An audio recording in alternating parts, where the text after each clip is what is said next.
Hello बच्चों, आपका हमारे चैनल हिंदी वाणी में स्वागत है।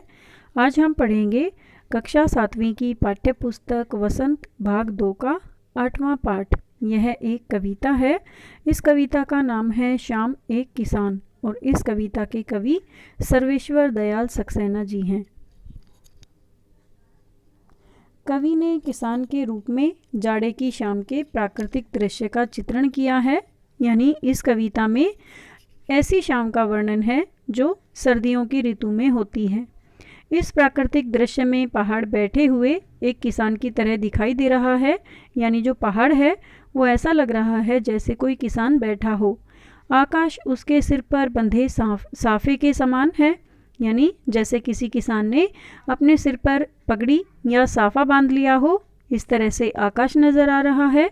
पहाड़ के नीचे बहती हुई नदी घुटनों पर रखी हुई चादर के समान नजर आ रही है और पलाश के पेड़ों पर खिले लाल लाल फूल जलती हुई अंगीठी के समान नजर आ रहे हैं। पूर्व क्षितिज पर घना होता अंधकार झुंड में बैठी हुई भेड़ों के जैसा और पश्चिम दिशा में डूबता सूरज चिलम पर सुलगती आग की तरह दिख रहा है। यह पूरा दृश्य शांत है। अचानक मोर बोल उठता है, मानो किसी ने आवाज लगाई हो, सुनते हो। इसके साथ यह पूरा दृश्य एक घटना में बदल जाता है। चिलम उलट जाती है, आग बुझ जाती है, धुआं उठने लगता है और सूरज डूब जाता है। शाम ढल जाती है और रात का अंधेरा अब छा जाता है। यानी इस तरह से एक शाम धीरे धीरे रात में बदल जाती है। आइए हम इसकी सप्रसंग व्याख्या पढ़ लेते हैं। सूरज का साफा बांधकर सूरज की चिलम खींचता बैठा है पहाड़, घुटनों पर पड़ी है नहीं चादर सी, नदी चादर सी। यहाँ नहीं है लेकिन यहाँ नदी आएगा, ये मिसप्रिंट है। पास ही दहक रही है पलाश के जंगल की अंगीठी, अंधकार दूर पूर्व में सिमटा बैठा है भेड़ों के गल्ले सा।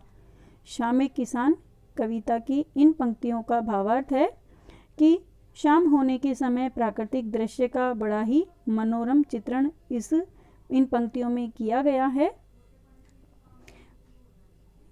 कवि सर्वेश्वर दयाल सक्सेना जी के अनुसार शाम के समय पहाड़ मानो किसी बैठे हुए किसान की तरह दिख रहा है और आसमान उसके सिर पर रखी किसी पगड़ी की तरह दिख रहा है।